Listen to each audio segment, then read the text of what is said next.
What's up, y'all? It's your boy Devin, and I'm back with the first live of the year. Um, just trying to get things rolling a little bit, get the pattern, get everything ready, get everything down. It's no better day to start than today, than right now. This episode is brought to you by the DNA 4802 free-to-air digital antenna. Get yours on Walmart. Get yours on Facebook Marketplace. You'll get over 50 free-to-air digital channels. It's a fantastic item. It will help you out if you're looking to get rid of cable. You're done paying for these streaming services. You're done paying for Netflix, Disney, Paramount. Myself, I just got rid of a bunch of that shit because I was paying $40, $50 a month. So go on Walmart, copy one. Go on Facebook Marketplace, copy one. And it's 10 o'clock. We're about to get this live going. Just waiting for Jerry to check in. He hasn't checked in yet, but we're looking to touch on a few different topics. As you guys know, I'm American, but I live in Canada. So a lot of the issues that are going on in my adopted home country are not only affecting me, but they're affecting a lot of people. So touch on some of these subjects and really try to highlight some of the injustice and some of the fuckery that's going on in Canada. And we're going to keep it light too. Can't just talk about, what's going on in the world. There's a lot of shit going on in the world. There's a lot of inflation, a lot of high interest rates, a lot of just not knowing what's going to happen next, a lot of indecision. But yeah, you got to always kind of move outside of that, because if you tend to just focus on the negative aspects of everything, what you're going to do is you're just going to drown yourself the fuck out. You're going to wake up every day. You're going to turn on the news. And I'm guilty of that. When I'm getting ready in the morning, I turn on the news just to have it running in the background, and it's the same shit. And when I was younger, we used to call it Fear TV, and nothing's changed. It's all doom and gloom. The sky's gonna fall. The sun's gonna fucking fall out the sky, burn up the planet. War, famine. Everybody's broke. Everybody's depressed. We got to move past that. We have to start moving into a new realm of thought. Be aware of what's going on in the world and let it shape some of the decisions that you make. Follow the financial advice, follow what's going on in certain places so you know how to move right. That's just a part of it. You got to stay up to date on what's happening just so you know how to move right. Because if you don't know what's happening, you're going to move wrong. You're going to step in a wrong spot at the wrong time, and your ass going to be fucked, and you're going to have more shit to fucking complain about. So Jerry just locked in. We're ready to go. Man's looking slim and trim. Hey, yo, what's good? Happy New Year, bro. Happy New Year. You doing all right? Yeah, man. They just finished a little while ago. So we got some serious snow up here in Rockwood. Yeah, man, for sure. We got hit with that yesterday, so you get it now. Okay. My wife got me this little tripod thing. So I'm one step. Now I'm stepping up my podcast game. Hey, man, one step at a time, baby. Look, that's how it is. People want to go out. They want to cop the full studio layout. But, yo, just one piece at a time, brick by brick. Mm-hmm. Next thing you know, you got a house. So, bro, let's get into this right away. Okay. Your best friend, Prime Minister Justin Trudeau. Oh, man. Because I actually just saw your video that you posted on yeah about his time in Hamilton and him clutching his chest and being so just warmth, just taken back by the warmth of the Hamiltonian people who loved his very presence. But your video showed a totally different view. Well, I just came across it. I came across it on Instagram, and so it just made me reflect on my time working for Mayor Ford, and in my time working for the late Rob Ford, God bless his soul, um, Yes, sir. you know, uh, yes, did we encounter people that utterly despised him and heckled him? Mm, Absolutely, but the scale of which I see the people are upset with Justin Trudeau is just, I just couldn't help but, just point out the contrast to show, mm, like, okay, Rob Ford, when he was with us, he could walk down the street and mm, you get some hecklers, but for the most part, you would get a huge crowd of people that would be cheering him on and say, I don't care what you do in your personal life, keep fighting for the taxpayer and keep respecting the taxpayer. mm. But with Justin Trudeau, I just, everywhere I go, you just see him get lambasted unless he's Mm. controlling the setting. And I could say from my own experience, working with Mayor Ford, we never controlled the setting. And Right, the right. one, yeah, I think I posted two. There was Caravana the one year, Yeah. and I and actually remember that year. I think I have a oh, picture with him that year as well. oh yeah, okay, Yeah. yeah. I'll tell you what happened there was, Mayor Ford was very like spontaneous. So we would have a game plan. Okay, we're gonna drive here. I'm gonna exit. I'm gonna drop you off here. I'm gonna park over here. Then we're gonna walk with a police escort here, there, whatever. And Mhm. then Rob would be like, yeah, just drop me off here. No, no, buddy, don't worry. Just drop me off here. I'll be good. Just drop me off here and meet me over there." And we'd be like, and that's what happened that day. He just said, "Drop me off here." He got in the crowd, and the rest is history. Well, I mean, bro, I remember that day. Like you said, no security. There was none of that. He was with the girls. He was getting it in. He was taking pictures. He was hugging babies. Oh I yeah, mean, man. like when I saw that, I was like, this dude, he is for the people. Exactly. He And doesn't care about. He understands that he's the mayor. He has a job to do, but first and foremost is to connect with the people that he serves. yes, the one is the motto was respect for the taxpayer. Hmm. It is respect for the taxpayer. So there was that clip I showed, and then I showed another clip where this is when I think like the first 3 weeks into the job. Um, uh, are you hearing you can hear me okay? Yeah, I can hear you. Yeah, okay, sorry. Yeah. Um, we went to an Argos game, and Mm, he was like, "Oh yeah, bring your wife along." So we thought, okay, I'm gonna bring Amy along, or my fiance at the time. We're gonna, mm, go take in the game with the mayor and some other people. I thought that it'd be a nice, relaxing afternoon. mhm. No, it wasn't, and it just turned into utter pandemonium because everybody just wanted to get a piece of Mayor Ford.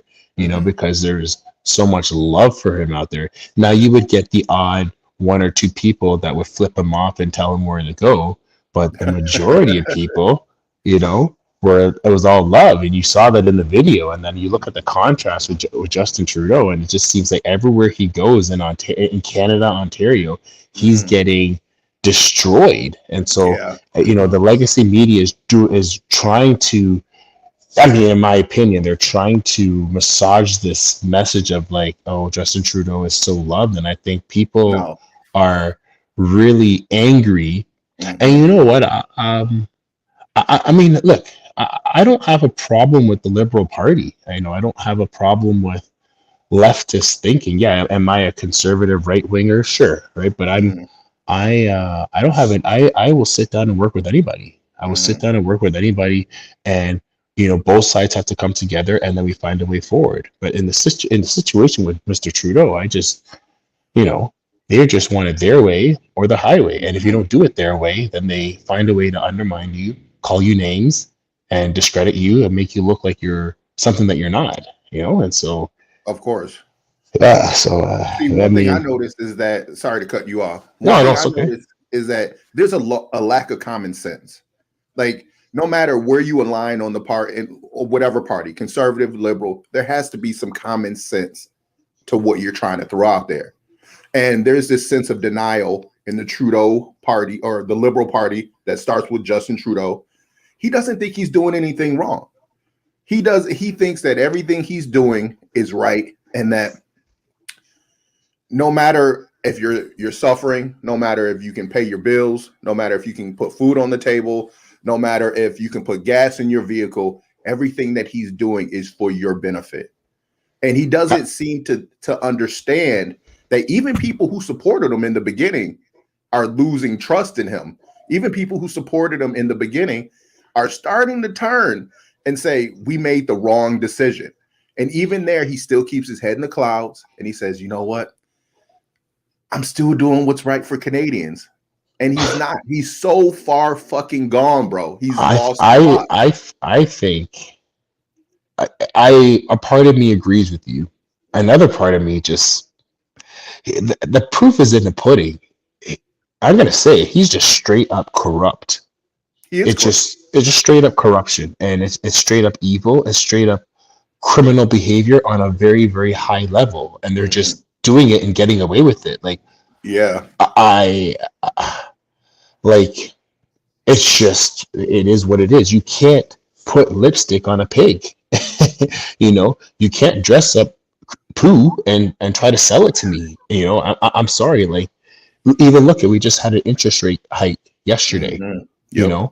People are really hurting, and this dude has the nerve to try to tell people that everything's okay, that we're doing, we're gonna be fine, and they're trying to massage that message. And it's like, I'm sorry, like, I've got people who have mortgages that are in trouble, that they're not going to be able to afford their mortgages.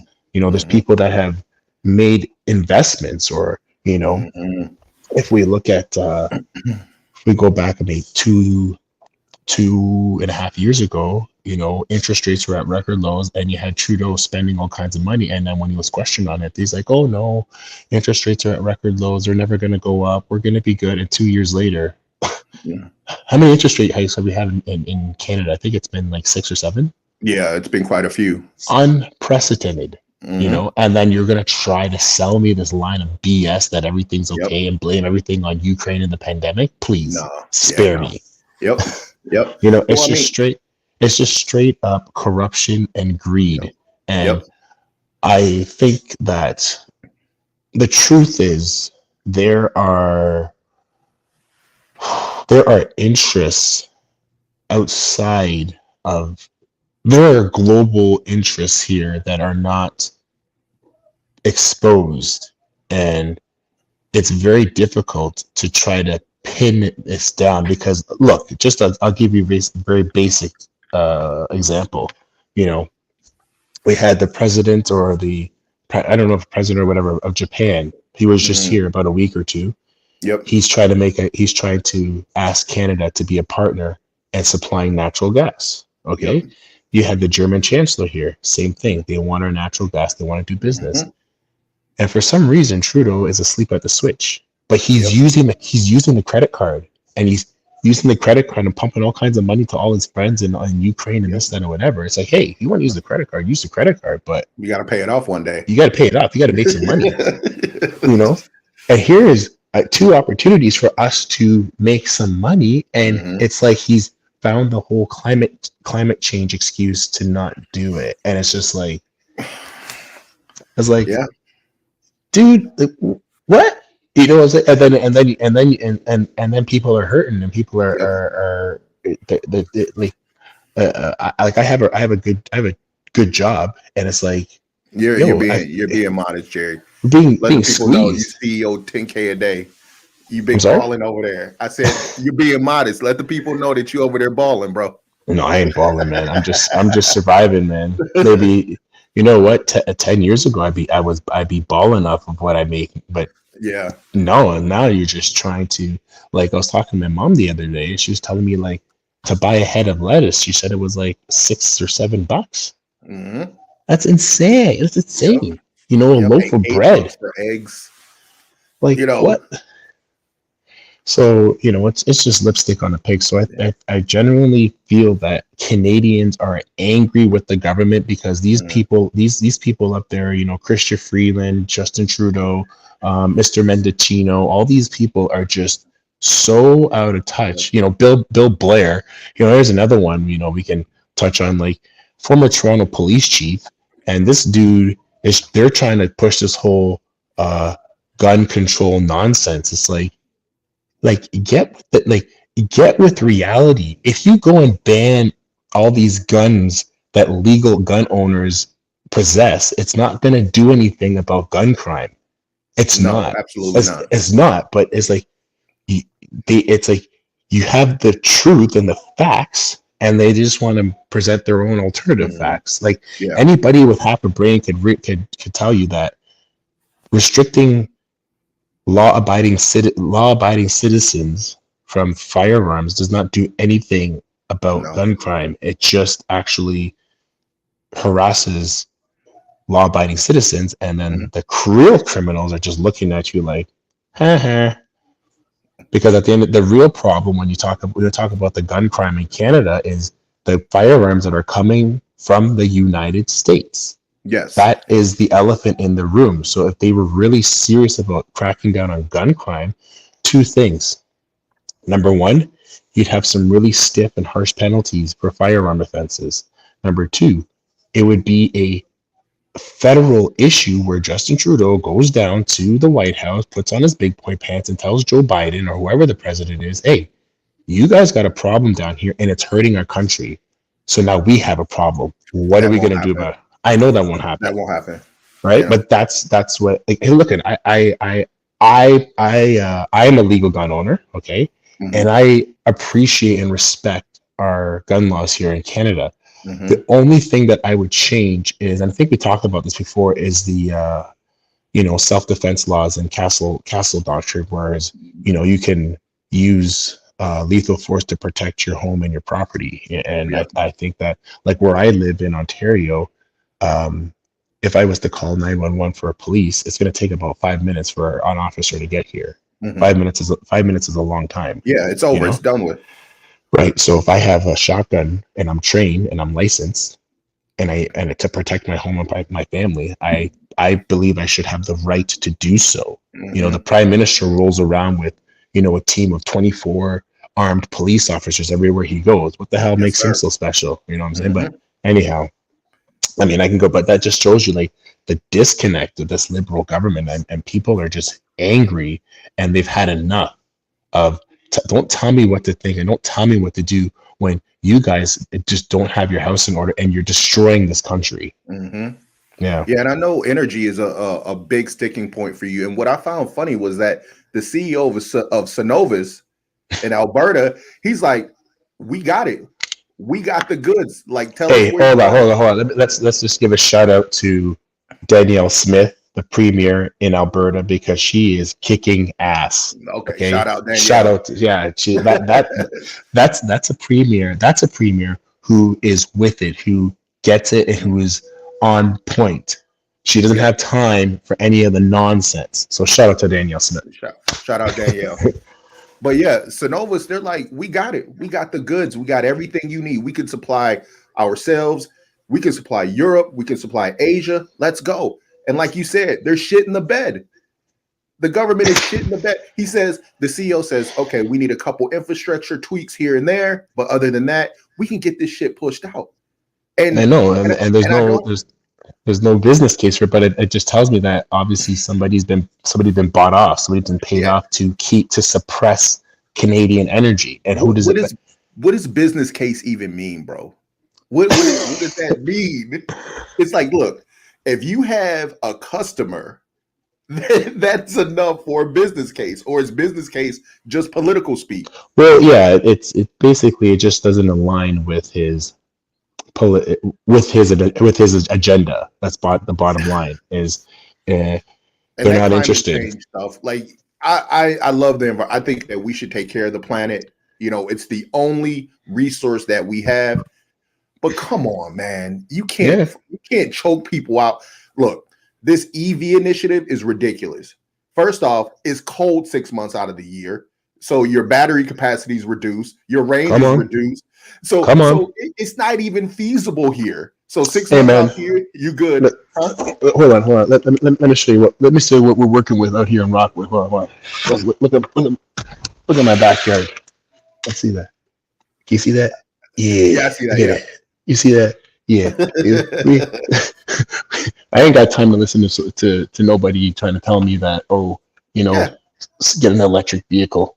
Oh shoot. it makes Oh no no. fun. And then on top of that, the average person in Ontario can't even fucking afford one. You're gonna pay. Who's gonna be paying 120 grand for a Tesla? It's Well, not feasible. Now, you've been to where I live in Windsor. yes. Windsor is as blue collar as it gets. It's a factory town. It's a service industry town. Like, come on. No one where I live can afford that type of stuff. You know, before pre-COVID, you could have a minimum wage job and afford an apartment. Now it's impossible. Those apartments that were 3 years ago were $600 a month. They're now $1,200 and $1,300 a month. Yeah, it's crazy. The homeless population of Windsor used to be just confined to the downtown corridor. Now it's spreading out all over the city. And then you have people from the GTA who I can't really fault them, because if you can drop your expenses 50, 60, 70%, you'd be a fool not to. Right. But they come down here and the price of everything has gone up. And the government doesn't say, hey, they don't look at the critical data. They don't break shit down and say, these people are used to paying this. We need to cap this somehow. We need to work with landlords. We need to work with property management companies to keep things subsidized and low. They're just, yo, this shit pisses me off, and I shouldn't be. Well, I shouldn't be this fucking pissed off, bro.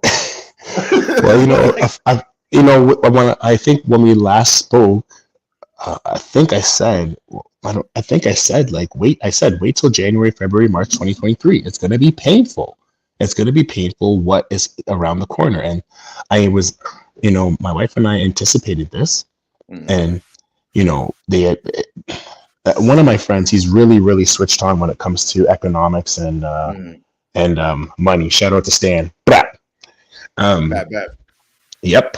And he basically said, and this is his theory, and I think it's true, but they're having trouble with it, is that they're trying to trigger a recession. They're trying to, of course, they're trying to kill jobs because they have flooded the economy with so much money, right? It's driven the cost of everything up.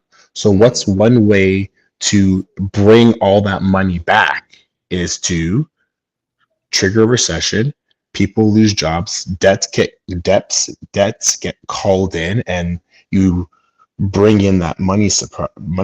You bring everything in, but the problem is that our economy is, like, especially in Ontario, we can't hire enough people, and it's because and the jobs that are there, the jobs that people don't want to do, but they still need people to do these jobs, right? So. Yeah. And see, that doesn't make sense. Like, I have no economics background, but you kill jobs. How do you call in debt at that point? The debt just increases, does it not? Well, because if you kill the people, as people lose their jobs, and they got to sell their houses, they got to pay the bank back. So the bank gets their money back, and the bank then gives that money back to the central bank. Just to put it simply, right? So that's why the interest rates have consistently gone up, because they're trying to just tamp it down. Because if Joe loses his job and they're forced to sell their house, then they sell the house, the mortgage gets paid back, or the bank forecloses on the house. Now the bank has a house to resell, right? Plus they get their money. So it's a big apparatus. The bottom line is that, in my opinion, this government is not for the people. They don't care. They're going to do what their agenda is. They're going to serve their globalist masters. Example, the World Economic Forum. They're gonna do this nonsense, and it just flies in the face of all common sense. Like. Why is somebody on the other and why is some unelected person, in Davos trying to tell me to, I don't know, you will own nothing and you'll be happy?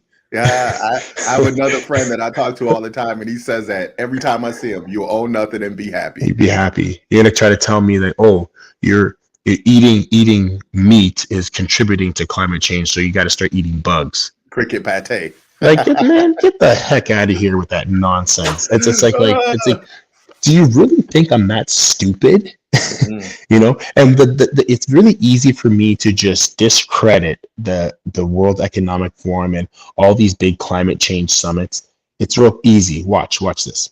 So 2 years, we've just went through 2 years of them telling us to stay home, work from home, stay away from people, doing everything remotely. Mhm. So hold on a second. But you guys get on planes and you fly to Davos, you fly to Paris, you fly here, fly there. Why can't y'all do that shit? Do that remotely? Mhm. And when you go, you have convoys with dozens of vehicles, and I You don't, know, I I don't know, I man.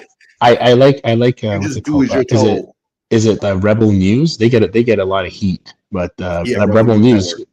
they go over there and they see how um the climate summit, they've got all the tents and everything, and in the back they got like three huge diesel generators powering everything. Mm-hmm. Mm-hmm. Wait, hold on. I thought this was a climate summit. So why are you guys using all this single-use plastic and you have three huge diesel generators powering your whole event that you're going to try to tell us that, oh, Yep. we have to, like, it's it's nothing Yep. more than another con Yeah. to control and enslave people. And Yep. if the less people talk, the less people get out of their silos, get out of their hive mind, and the more people come together, the people that have differentiating views come together and talk. That's how we get out of this mess. Mm-hmm. But I don't think it's just going to keep getting worse because It will. people, yeah, the majority of people just don't, See, that. last year when we were talking, I kind of had this optimistic view of things. So through my journey of podcasting and stuff like that, I decided to get into Twitter. And you get into Twitter and you just see how rabid some of these people are, man. It's like you try to inject some common sense to them, and it's all feeling based politics. It's this is what I feel. Is get the shot, get the EV, shut the fuck up, stay home. Work. These people don't even want to leave their homes anymore, man. So if that's how you feel, check out. Let the rest of us live and let us enjoy our lives. But if you want to forfeit your role in society, that's fine. But leave us to it because we got jobs to work, mouths to feed, bills to pay, and we can't be fucking skipping and high stepping over your little feelings all the time, man.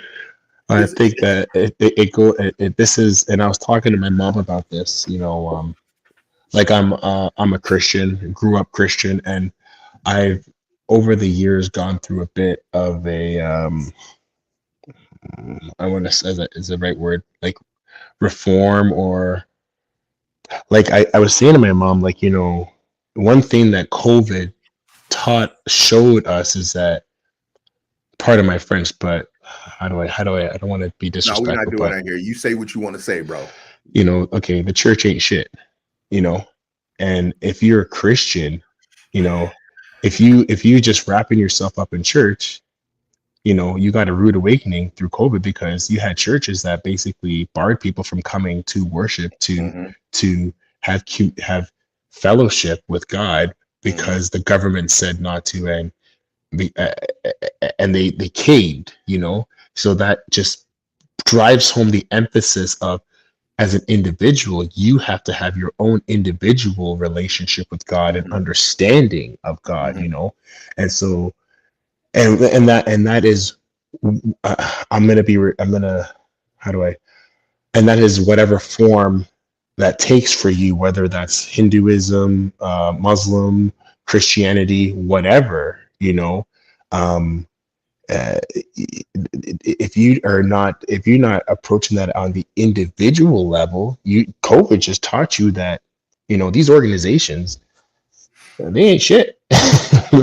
you know and I said to my mom, the church of the future is going to look much different than the traditional, or just faith in Christianity is going to look a lot different, because you can see how things have been polarized. You see people come together because they're just like, wait a minute, there's fundamentally something wrong here. How is my government telling me to do something that within my spirit, within my soul, I know is wrong? It's not true. And they're pushing this, and there's something in me that is, it's, and that right there is God right there. That is right there. That was instilled in you. Like there's a fundamental what's the word? I guess foundational morals that we all have. We know it's wrong to kill somebody, but then we have our government saying, oh yeah, man, yeah, go ahead. Yeah. Have an abortion at 7 months, 8 months. It's okay. Do what you want to do. Yeah. That's ridiculous. Oh yeah, you want medically assisted dying? Yeah, sure. Go ahead. Do that. Yeah, right. So you see these things, you're just like, so I mean, I recently my wife asked me about that dude, Andrew Tate, and I never really listened. I never really listened to the.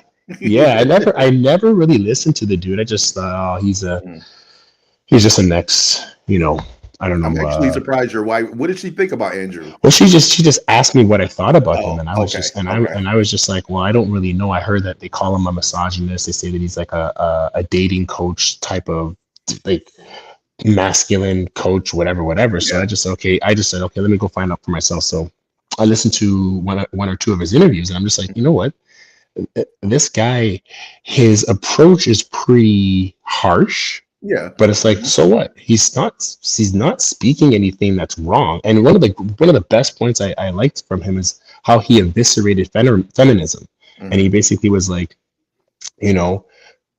fundamentally we have gender roles. And he basically said, if everything was to go to shit, right? If everything was to the power was, everything went into anarchy or whatnot, women are going to look for a strong man to protect them, or like my wife is going to look to me to protect her and our children, right? Absolutely. And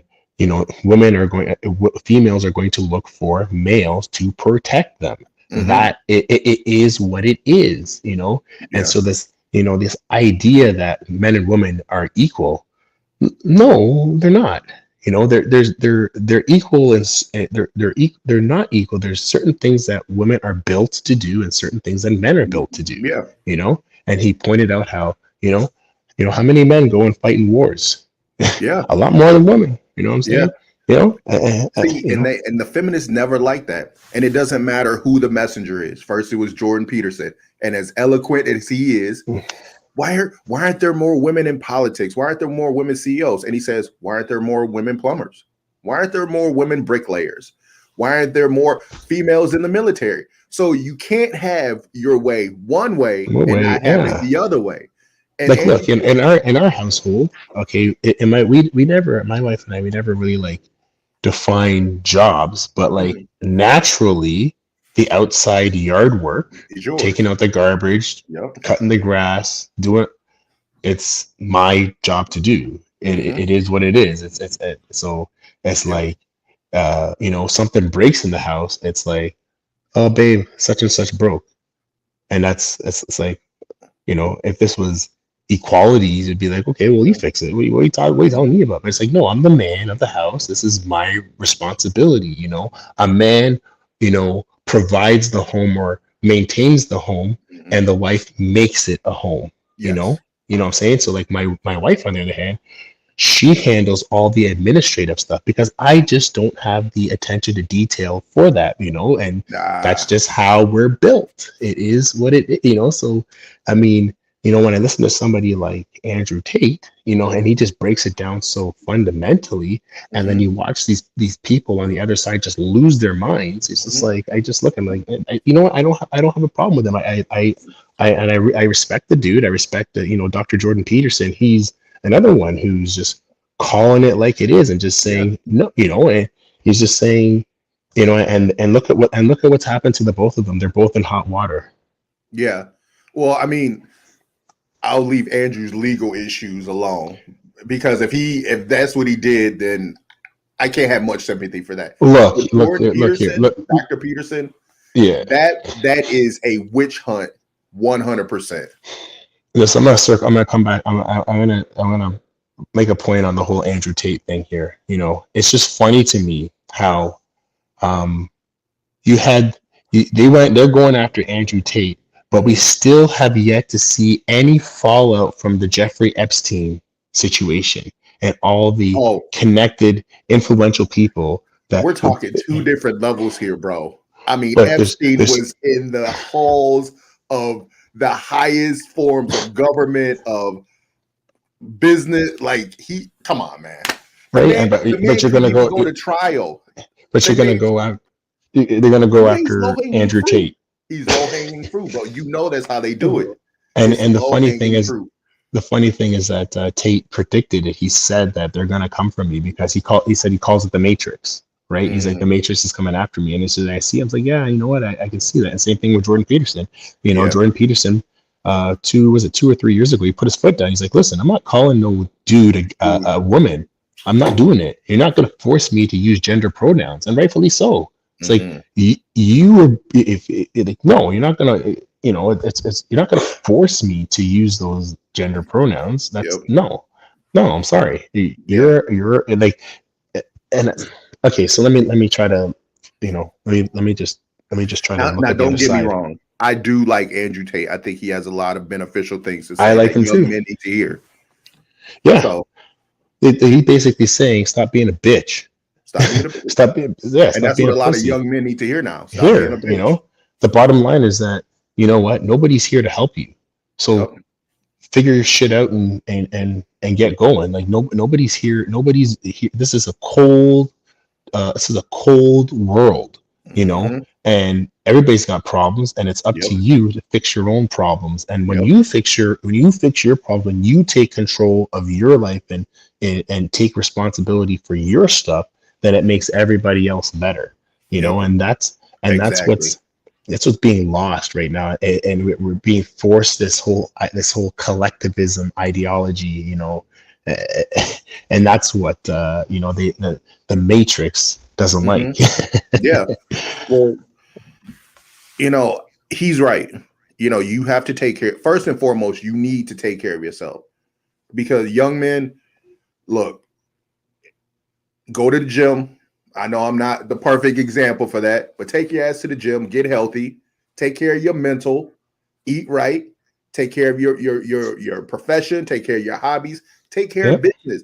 Don't like, even sometimes the best advice comes from the worst source. And Future said it best: chase a check, never chase a bitch. Chase your dreams, chase your priorities, and the women will come. Stop. If that's what you want. If that's what you want, right? But sometimes life isn't about what you want.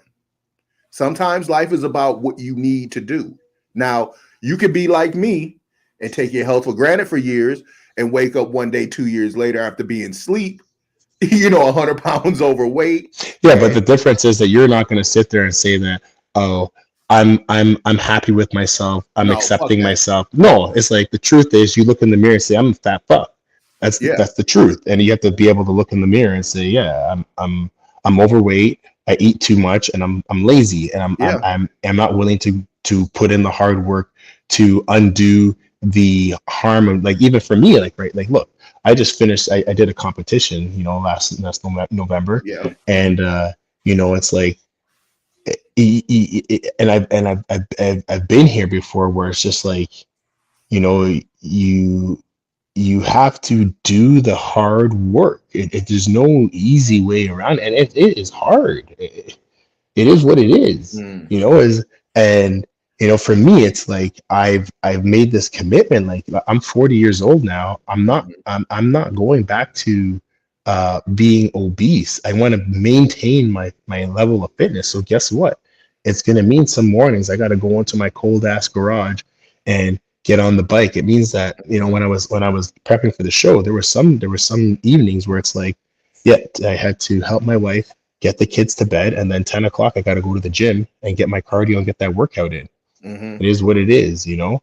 And it's like the society now is like trying to feed us this message of like it's okay, body acceptance, body positivity. It's like stop lying to yourself, you know. And I find it's different for men and for women. You know, you see a overweight, out of shape guy, you're like, oh, he's a fat slob. But you see an overweight female, it's like, oh, she's just round. She's just got curves. Hey, listen, if you want to be thick, you be thick, but don't try to tell me don't try to tell me being overweight is healthy. It's not healthy. Mm-mm. You know, it is not.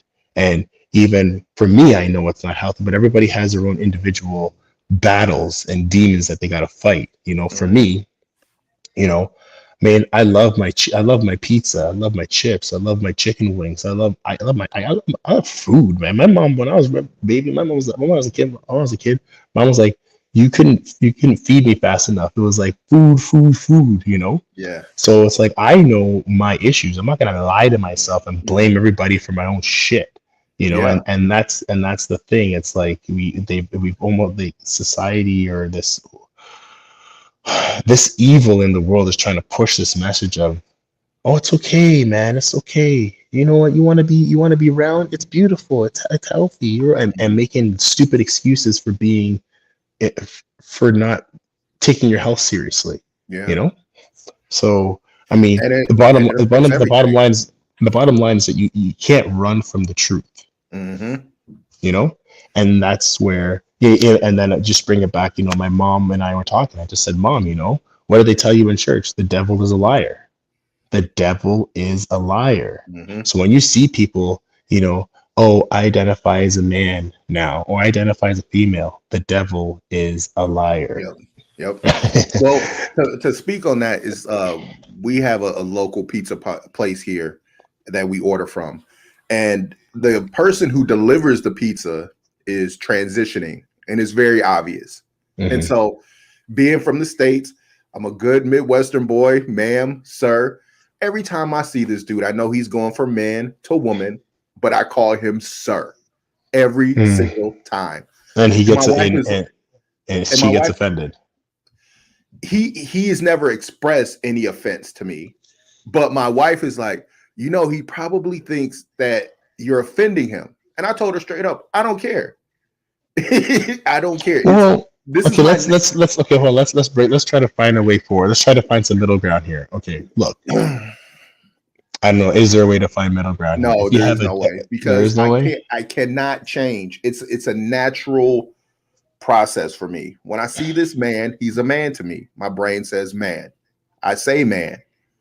For me to accept that is just weird to me, man. Okay, we have to find. We have to find a way forward. We can't have it our way. I agree with you, but we have to listen to the other. We have to listen to the other side. I'm not going. I know it's not your way, but we have to find. Okay, bro, we had to find a way forward. This is the problem here, okay? Because I agree with you. I fundamentally agree with you, but I also know that this is part of the problem. We have to be able to come to the table and find a way forward. How do we? So we got, like, look. The truth is that. So it's a girl that's transitioning to a guy, or it's a man transitioning to a woman. Woman. Okay. So it's a dude. Okay. It's a dude. male. It's a dude. Okay. So I call him sir. See, you want us to come to the table, but bro, the table is not exactly. I'm just trying. I'm trying. I know you're trying, but the conversation isn't going to be fair. So we have a conversation with people who observe that lifestyle. You're going to say your feelings, and they're going to say, we want gender neutral bathrooms. You're going to express your feelings, and they're going to say, we need open season sporting events for transitioning and for cis people to compete against one another. Mm-hmm. There's no fairness in the argument, bro. And I can see you, and you're like, Well, no, I'm challenging myself to try to again, just go on to hop on the other side of the table and try to find a way forward. So I guess I'm playing devil's advocate. That's what I've been challenging myself to do. So, but you're making, we get on a slippery slope, because I don't want, if I had daughters and and my wife takes them to the bathroom, I don't want them to have some male walk in there to use the bathroom. It confuses, I don't know. Devin, it's a slippery slope. And that's exactly what's happening. What's happening? We have the spas in California. We have events all over the States where but these are people, though. These are people. They are people. So, and I respect them as people. They got a voice. There are these individuals who, because like there's one. Okay, so do you have like your internet open in front of you? I do. There? Yeah. Okay, I'm gonna free. Okay, look up the name Jade Maya, country singer. Spell the last name. Maya, M-Y-A. Okay. Maya, yeah, Jade Maya. Jade Maya, country singer. All right, here we go. Let's see what we got here. Okay. You see her? I do. Okay. She is actually a he. I'm well aware of that, Jerry. I can see that. You can see that? Okay, I can see that. But if you look at her, okay, like so when I met this person years ago, I was working at a nightclub and as security, and to the depths of my being, I was like, oh, okay, that's a girl. And I was like, oh, okay, she's got a pretty, built good, whatever. Okay, whatever, it must work out, whatever. And then somebody told me that that trans. I was like, get out of here. Yo, no way. Right. So someone like her or hit. See, I'm already confused right now. Right. So that person's supposed to go use the men's washroom? Absolutely not. Okay. Why? Oh, wait. I got that mixed up. Okay, so looking at that, is she intact? Do you know the extent of she's fully transitioned. She ain't got no baseball and bat and balls are gone. That's kind of a loaded question, Jerry, because she doesn't have any male parts. He is fully transitioned. Yeah. So this person is going to walk into a stall and sit down and use the bathroom. Now, I'm talking about a dude who's walking in there with, the bat and balls, and he's standing up. You hearing all the pressure hit the water, like, bro, that's just not computing for me. And I can see you. I can see the internal turmoil in your face, but bro, like when I'm on my computer. Okay, yeah, like when I learned the truth about this person, I was shocked. I was like, what?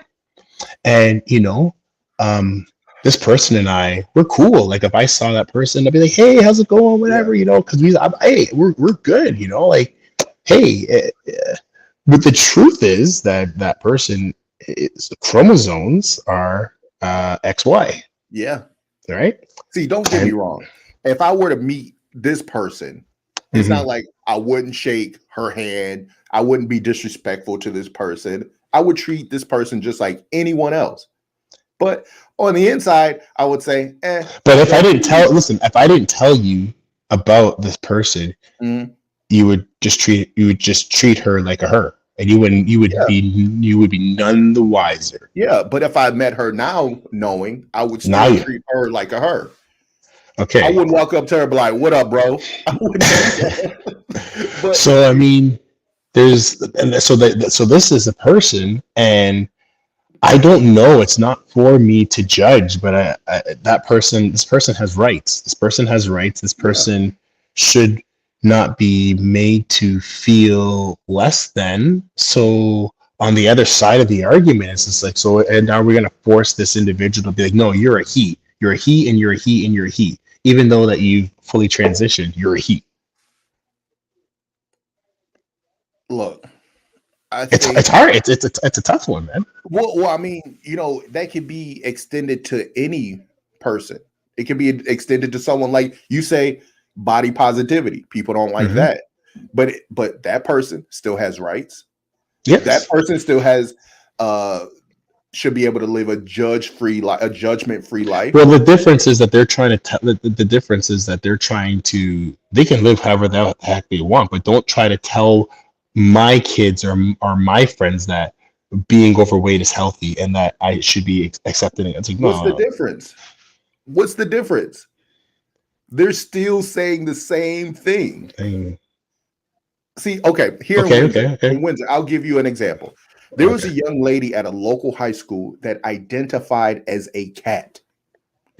She carried a litter box with her to every single class. Now, the first question I ask is, what happens when this little girl needs to use the bathroom? I have a cat. I know what it sounds like. I know what it looks like. So to imagine a 14-year-old girl crouched down, letting one go in class is hilarious to me. But what happened was the administration went out of their way to protect this young lady. So if the kids said anything, they were reprimanded. If any of the staff said anything, they were reprimanded. Like, that's what I went to before. There has to be common sense application of this stuff, bro. You can be whatever you want. You can be whatever you want, but don't talk to me about it. Now, this young lady, I will call her a young lady. If I were to run into her and if she walked around talking about trans this, trans that, then a different Devin is going to come out. But if she says, hi, my name is Jade, how you doing? Boom, boom, boom. We have a regular interaction. That's all I can go on.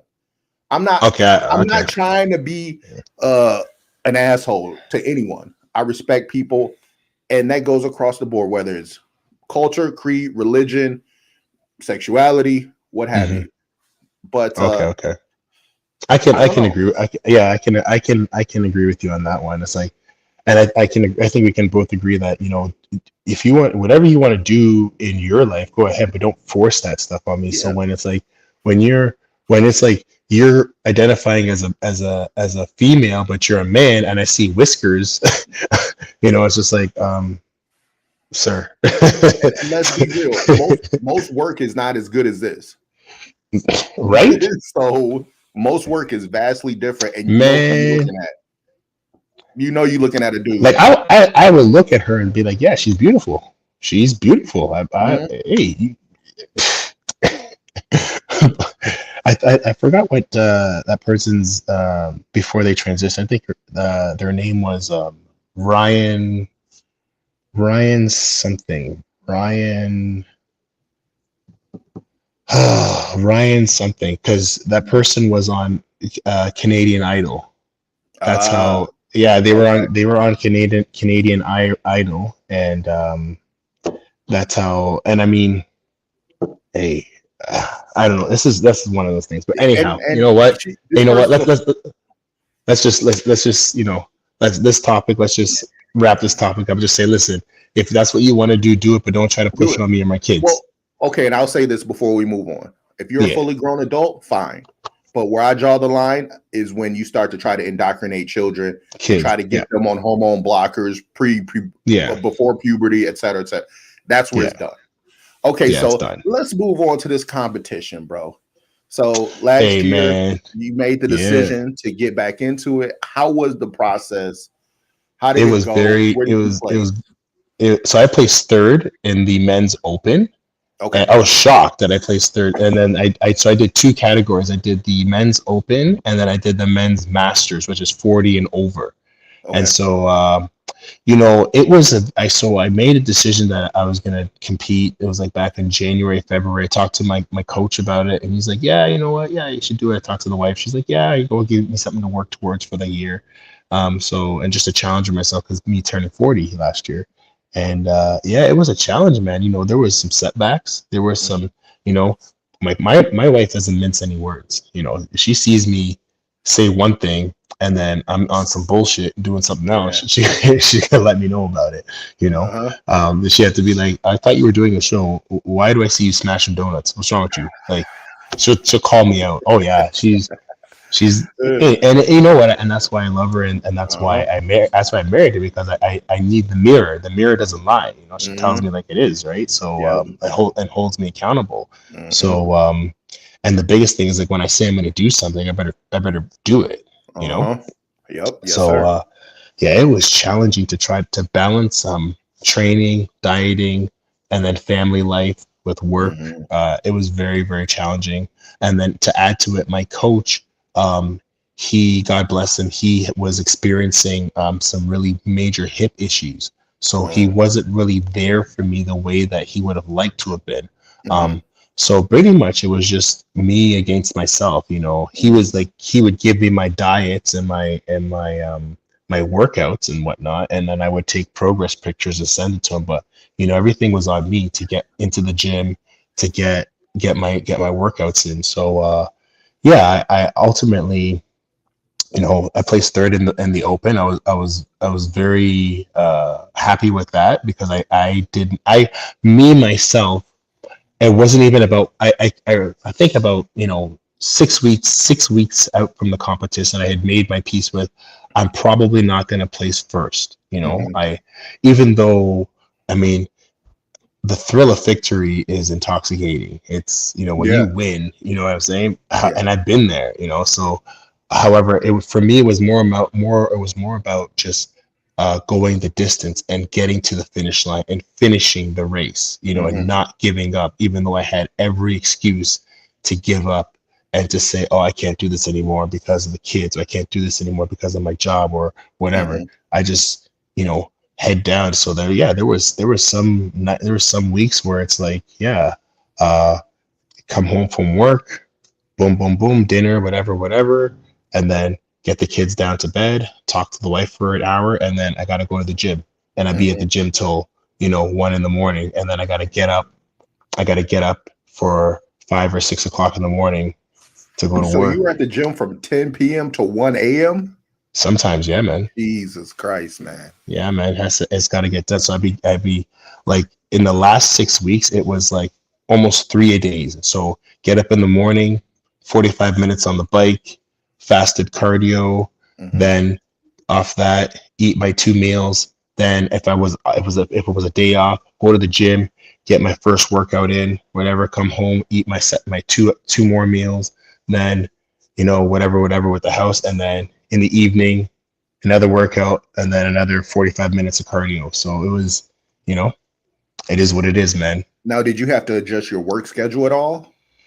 No, No. I had to put my training around my work Yeah. schedule. Okay. So if I was like, there were some days where I had to get up at like 3 o'clock, 4 o'clock in the morning to be at the gym for 5 o'clock, or to be in the garage doing my cardio for 5 o'clock, and then 6 o'clock, and then get to work for 7 or 8 or whatever. Mhm. You just do what you got to do, Yeah. and you know, once the wheels start turning, and you start getting that momentum, Hmm. it does, I guess, get a. Let me see. Does it get easy? Once you have that consistency, Yeah. then you have the momentum, and then you're just going, you're just doing it. You get into that routine, Hmm. and I mean, for me, and that's what I'm searching for, is to get that routine and lock in, and then Hmm. you Yeah. just go, so that, and so when when you've got kids and a wife and a job, it's difficult to find that routine. Like, Hmm. look, if I wanted to be a professional bodybuilder, I could. I know I Hmm. could. I have the structure. I've got the genetic giftings to do that. Um, However, it comes at a price. If I was a Hmm. professional bodybuilder, I probably wouldn't be married. I I most likely wouldn't have any kids. I Hmm. probably wouldn't have a very secure career, or Right. again, because you look at all the professional bodybuilders out there, there's a small percentage actually end up making a career out of it, Uh-huh. Yeah. right? So early on, for me, bodybuilding and fitness, bodybuilding, it was something that came easy to me. So, that's why I liked it. And Mhm. yeah, it came because I would consider myself somebody who's genetically gifted. I don't have to train as hard or work as hard to bring a good physique. And like what I demonstrated, 40 years old, stepped on stage after almost 11-year hiatus, and I placed third. you know so if I actually had my coach, one-on-one 3 times a week, it would have been a much different outcome. you know So, so but any plans for this year? Any more competitions or? uh you know uh it's addictive. I'm not gonna lie to you. If I would love to compete again this year. Mhm, But I've just got other goals mhm. that I want to achieve. And there is a big financial impact when you compete because of all your food, Yeah. training, uh, you know, supplements, like it's just so for me, I just wanted to do it in my 40th year, and I turned 40, and I did it. And I showed my boys, like, yeah, dad's got some muscle. You know Yeah. what I'm saying? Yeah. My boys, my youngest is just like, daddy muscles, and so it's That's cool. what's up. That's what's up. Yeah, it's that, and even my wife, she was so proud of me, Yeah. um being, because she didn't think I was actually going to follow through and do it. She didn't think I was going to make the finish line. She, Ah, she didn't think I was going to do it, and that was like more fuel for the fire. yeah, yeah. So um, I don't know. We'll see. Okay. We'll Okay. see. Well, We'll see. well, But I hope you but do, bro. mainly, yeah, mainly I just want to maintain I want to maintain this weight. So like at the contest, I weighed in at about 245, 247. Okay. So post contest, I'm about 265, 270, and I'd like to be able to have a lifestyle where I can walk around at around 250 pounds. Hmm. So um and that's the challenge for me, because it's like, it's a challenge because my body naturally wants to go 300 plus, Hmm. like Hmm. 300 plus. So I don't want to go back to that, so I'm just trying Yeah. to maintain. This year also want to challenge myself with regards to running and my cardiovascular fitness. So that's pretty much what's on the Yeah. horizon for me for this year. I'm actually starting a new position on Monday. Okay. Still Congrats. working. Yeah, hey, it's all good. So, have we talked about on your show what I do for a living? No, no, we haven't. No. I didn't. I Okay, wasn't so sure if you wanted to put that out there. yeah, I don't care. Whatever. So right now I'm a special constable with the police service in the GTA, Okay. and so deal with the transportation of people in custody, and also court security. And Okay. yeah, so that's the nature of my job right now. So they've opened up a position where they actually have special constables uh, going out on patrol and responding to low priority calls. Okay. So for instance, like stolen property, stale after the fact break and enter, Hmm. um, taking witness statements, canvassing, going and retrieving video footage, stuff like that. Like just the low priority stuff that, like, normally, like, okay, so let's say your vehicle was stolen, which happened to me, by the way. I'm going to touch on that. Okay, so let's say your vehicle's stolen, and in let's say in certain areas, you're going to be waiting about, anywhere from 4 to 24 hours for an officer to come and take that report. you know so what this new position that they created is, they have dedicated units to deal with these low priority calls, so that people get service a lot faster, and it also alleviates the frontline officers, um, from having to deal with that, so that they can be proactive and be out there responding to high level calls, or just being proactive in policing. So Okay. it's a good so for me, I just wanted something different and to get some new experience. And so yeah, I start my training for that on Monday. I got my here, got my pocket criminal code, Jesus. Ontario Highway Traffic Act, traffic whistle. Hold on. Traffic cone for my flashlight. Okay. Okay. Yeah. So that's another new development for me this year. So it's I haven't worked shift work in almost, I want to say 8 years. I haven't worked shift work, so it's now back to shift work, which I don't mind. I enjoy shift work. So yeah, so that's what's going down. I start my training on Monday, and then I think it's 1 month of training, and then sometime in March we'll be deployed. So Okay. looking forward to it. That's what's up, bro. I'm Yeah. glad to hear it, man. Back on the Yeah. street. Cracking Yeah, souls.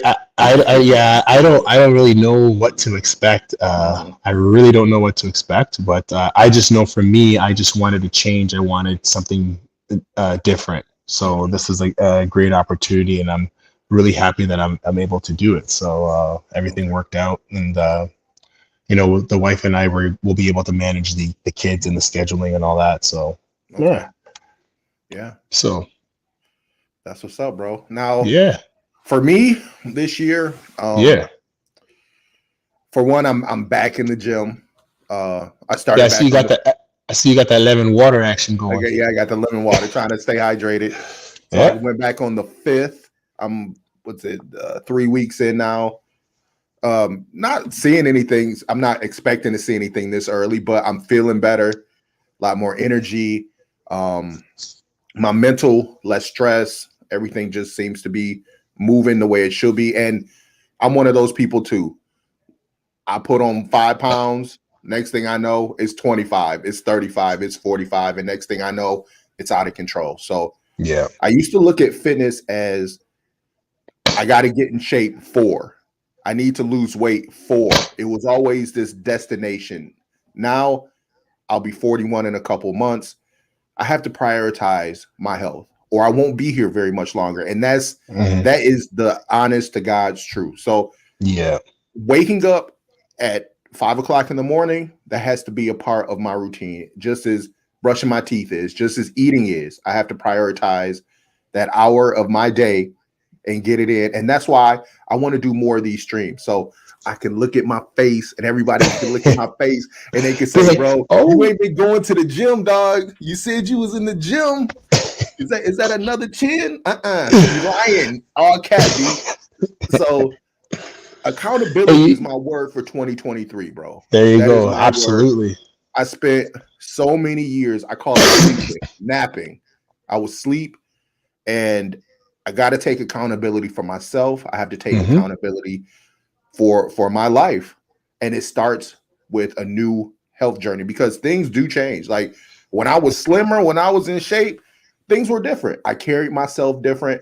I approached people different. They approached me differently. And I noticed myself kind of shrinking when I was out in certain, social situations, because I didn't want to be the fat dude running his mouth, because the fat dude running his mouth isn't taken as seriously as the disciplined, dedicated dude running his mouth. And I know that. So I would shrink myself. And so this year, like you said, you're trying to be a little bit more tame in your views.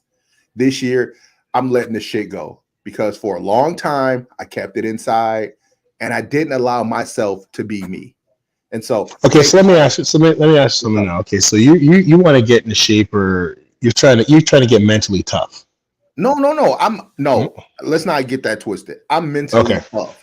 What I'm not is disciplined over long periods of time. So I'll be disciplined for 2 years, bro. And then after that, it's like, I'm tired.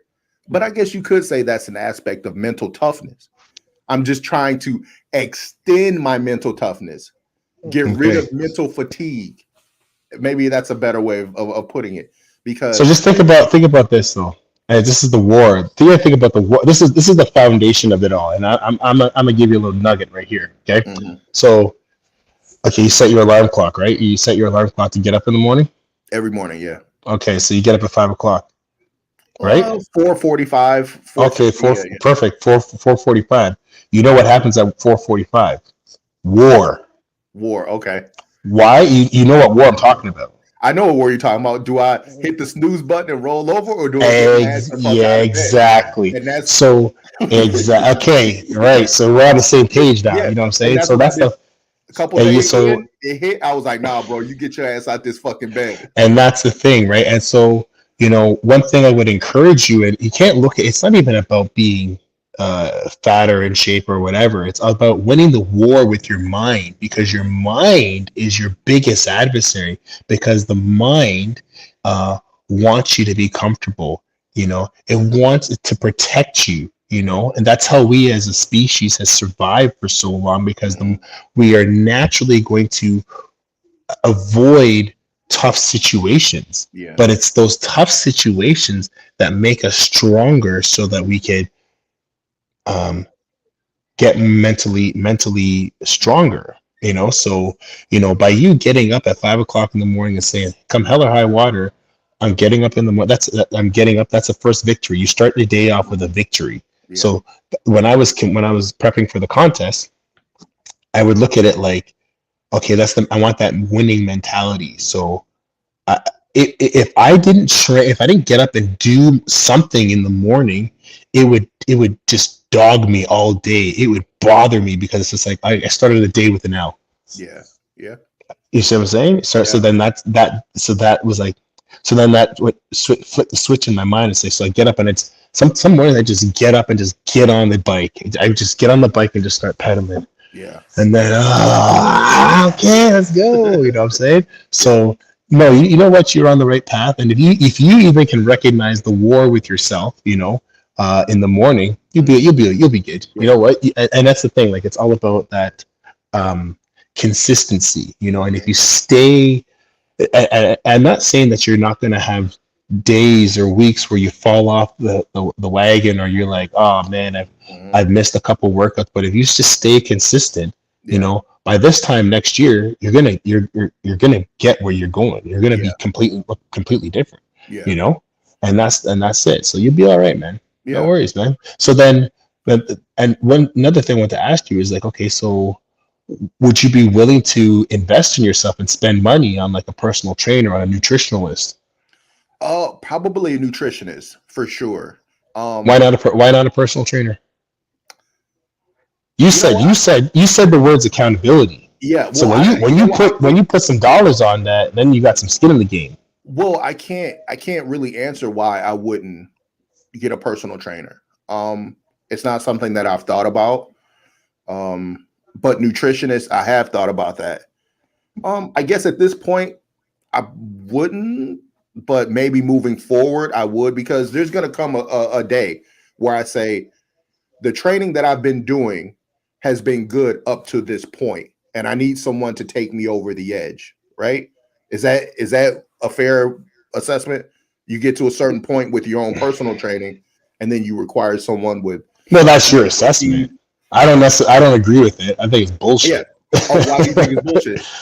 Look, if you're trying to be the best version of yourself, do you know that you got 6 months? Do I know that I have 6 months for what? Yeah, do you know you got tomorrow? You guarantee tomorrow. Okay, I so don't even then know if I have this afternoon. Okay, so then why the hell would you not take advantage of everything at your disposal right now? I guess that's a fair question to ask. Okay, so I'm just saying, like, if you're saying I'm 41 and I want to be the best version of myself, put some skin in the game, I'm just saying, like, if you even said, okay, I'm gonna take some money, I'm gonna invest in myself and hire a personal trainer for 4 months, right?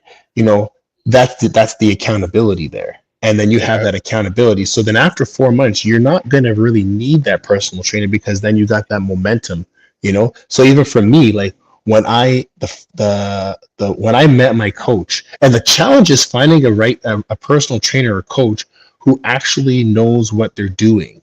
So I've only had one coach, one personal trainer. He's a retired bodybuilder. His name's Freddie Entui. He's a African like me. So from Ghana. And so I reached out to him, and then 2011 he helped me prep for my contest. But it was more than just the prep. It's the learning from somebody who is almost 10 to 12 years. You looking him up? No, keep talking. Okay. He's almost 10 to 12 years older than me, and he was a professional bodybuilder. And so he was able to, there was those days where it's like, yeah, he's kicking my butt in the gym, but also talking to me about life, and so then from there we developed that relationship. So fast forwarding to when I competed last year, it was like, he sends me a text message like, yo, send me some pictures. And I'd be like, I don't want to send him some pictures because I know I'll be slacking. He's like, hey man, send me some pictures. I send him the pictures. Hey man, what are you doing? Have you been following the diet? Have you? And it's like, it's like keeping yourself that accountability, where it's like, because remember, the mind is always playing tricks on you. It's always trying to get you comfortable, So if you put that what's the word I'm looking for? That stopgap or whatever in place, then it's a way to check yourself, to check your nonsense when you give yourself an excuse. It's like, okay, you go out with the boys, you have some chicken wings or whatever, and you're like, oh, okay, I'm gonna work it off later, and then you get in the gym, you just do the same damn workout when you should be doing an extra half hour, you should be pushing even harder, and so that's where I see the benefit in investing in yourself. If I could afford it, I would have a personal trainer for 4 months out of the year. I don't even know what the financial commitment is like for a personal trainer. Yeah, you know what? It's the challenge is finding somebody. It's finding someone. I have my guy. And there's a lot of trainers out there that are just on some straight BS. They don't know what the heck they're doing. But I mean, I would say for yourself, and I would encourage you, definitely it's worth it to invest in yourself, because then a good trainer is going to give you the tools so that you can continue to improve yourself. So for me, it's like when I think back to when I was 20 years old and in the gym, the workouts that I did in the gym when I was 20 years ago are much different now. Like of course. Even like right now, like I haven't worked out in about a week because another thing that happened, I got the old snipperoo. No more kids. So I got we are hitting over here. Yeah, man. No, man. Firing blanks. I'm gonna be firing blanks, man. So so for me, it's like I know what I've been equipped with the knowledge, so I know what I got to do. So like now it's like, okay, even so today, almost like it's been a crappy 2 weeks. Like I've been sick like twice. Got my procedure done, so I was out of commission. So I've been just like one thing, and even like a day ago, my wife was like, "Oh, I asked her, hey, is there anything you want me to make?" She's like, "Yeah, I got this chickpea soup recipe." I'm like, "Okay, I'll make it." So I made it, and I had just got over a food poisoning bout, and I made this chickpea soup, and I ate it, and the fiber content was so high, man, that just ran right through me. Oh man. When I'm talking like pissing out your backside, nah, bro, come on. Oh, bro, it was terrible. So like not last night, the night before last, I didn't sleep because I was just on the toilet. It was terrible, That toilet, man. You fucked your plumbing up, B. Right? So I mean, my routine has been all just jacked up, but at the end of the day, it's like I have this gnawing in the back of my head, like, okay, you got to get after it, so so you'd be all right. So that's why I just want to throw that in there. Like I think that if definitely that's something you want to do this year, I think that look into it. I mean, You can always. I don't really know. I don't know anybody out in Windsor. Yeah. Well, you know what? I shouldn't say that. In my network of people, we could probably find you somebody in Windsor that's gonna kick your ass. Yeah. So I got no problem with a good ass kicking. So what gym do you go to out there? Oh, I'm just at the local Fit for Less, bro. Hey, ain't nothing wrong with it. Yeah, I'm not even at like a bigger gym or anything like that. So I'm just trying to get my feet back in the game, man. Hey, so all you need at this point, all you really need is to, like, I would say, at the if the plan is to lose body fat, then it's like, walking on the treadmill, fasted walking on the treadmill, and lifting heavy weight. Like, I'm talking, like, there's really only 4 movements that you have to focus your workouts around: deadlifts, squats, bench press, and pull-ups. Yeah, that's it. All the other stuff. I have a history with lifting, so I know I got to get my progressive overload always. I love fasted cardio. That's the first thing. So I walk in the gym. I'm not on the treadmill, but I'm on the arc trainer for 20 minutes. That's an arc trainer. That was that arc trainer. It's like a guy. You'd have to Google it. It's like this weird, like, it's like the elliptical and the Stairmaster had a baby. Let me look this up right now. I got my laptop game going to arc. Straight. Hey, do we have a time limit? I don't have a time limit today. I got about 10 more minutes, and then I got to have. All right, Tim. Arc trainer. Okay. Yeah. So I get on that for 20 minutes, and then I'm running a PPL. So Mondays, push, Tuesday pull, Wednesday legs, and then Thursday push, pull, legs, and my rest day is Sunday. Push, pull. All right, well, push. So a push day. So you're gonna do push, push. Push. There's some raises in there. There's some shrugs in there. There's the I don't know what that machine's called, but the chest thing when you bring it, the chest thingy when you bring it in. Yeah. Chest flies. Yeah. Pec flies. Yeah. And then my pull day, there's rows, there's pull downs, there's seated cable rows, upright rows for the hose, more shrugs, shoulder raises, things like that. And then legs is squats, of course, and other accessory work. You know what I would say, honestly, like, I would just, my advice to you would be scrap all that. Yeah, I would say for what you're trying to achieve, you gotta stick with those 4 movements, because those 4 movements, you just want to look up compound movements. Compound movements. So your deadlift, your deadlift is going to activate that core, and it's going to pretty much engage your glutes, your hamstrings, your abs, your lower back, shoulders, all that, So because at this point, if you're trying to bring your overall body fat down, right, and you're trying to do it the most efficient way, it's through activating recruiting as much muscle as possible. So when you're doing like a chest fly, that's an isolated movement. Right? So it's isolated. You're isolating the chest. The goal here, you're not bodybuilding.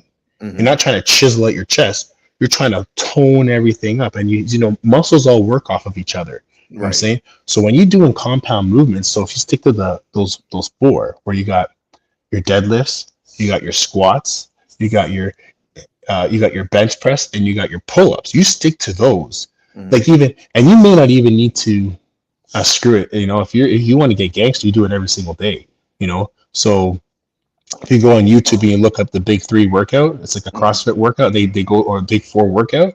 Okay. You're gonna see what's up, and you challenge you. You try that for 2-3 weeks, you're gonna feel it. You said it's a Big 4 workout. Big 4 workout. Big 4, Big 3 workout. All right, let me. Let's see. Hold on. It's a big. Let's see. Try big 3 workout. Big 3 workout. I think that's what's coming up here. Bench press, squat, deadlift. Boom. Yeah. And then if you also, again, with the progressive overload, so when I hear progressive overload, I just think lifting heavy. You're taking that chisel to the body, and when you're recruiting all that muscle, when you hit all the muscle groups, you're going to lose fat a lot quicker than isolated movements. So that's what I'll give you that one for free. Oh, okay. Yeah, because I was going to ask you. I was like, "Are you going to charge me for this?" No. But yeah, you do that, and I just based off of your just looking at you, yeah, you'll be surprised at how quickly you start to tone up. Okay. You'd be surprised how quickly with those exercises how you're quickly going to start. Hey, okay, yeah, all right, and then you stick with that, and then from there. Then things get interesting when you start switching it up, and then again, it's like you're going to war with yourself, So like for instance, like leg training, a real leg training. If you train legs properly, you shouldn't be able to walk the next day. Yeah, well, I see the videos on Insta, the girls cry, like bawling, and the trainer's like, put it back up, put it back, right? Because because those large muscle groups are going to, I'm just going to dummy it down. It's just going to feed off of body fat, because what body fat is just stored energy. The challenge is to try to tap into that stored energy, because your body is reserving that energy for a reason, because your body has this and people have different predispositions, but generally you store body fat for when there's no food and your body, and so if you look at people that fast, for instance, fasting is a great way to lose weight, because it teaches your body to start to use that stored energy for energy, as opposed to relying on sugar, because that's what's changed in the North American diet is there's so much sugar in everything. That's why, like, for someone like me, I'm predispositioned to be obese because of all the sugar. And because if I was back in Africa, I'd be ripped, man, because they haven't got time, they haven't got no sugar. Yeah, for sure. And you got to walk everywhere. Yeah. Right? Well, how tall are you? 6'2". 6'2". Okay. Yeah. Okay, so you're a little bit taller than I am. So okay. Yeah. So yeah. I don't think that we're genetically too far off. I don't think so either. Yeah. I don't think so either, because for me, like you saw me last year, right? So you see how I can just in the face just like that, No, and even now, like you see, like when after the contest, I was like, look at skeleton, now I look normal. Yeah. So you're what, about 270 now? That's what you're about 270. Yeah, but I mean, I'm fully healed up in my situation. So I'll try to get. I start my training next week, so I'll probably try to get into the gym today or tomorrow and just get back at it. And the diet itself, not eating, just eating in balance. And we have a trip actually coming up. We're taking the wife and kids. We're going away. Okay. We're going away to a nice destination in Central America. So I got to get my situation right. You got to be on the beach, hurting feelings. You got to be beach mode. Yeah. So anyhow, we got to wrap this up because you got to boogie. Sir. Well, okay. It's a pleasure as always, sir. Yes, sir. So we got to do this again. We got to do it soon. We got to build up the repetition. We got to build up the consistency.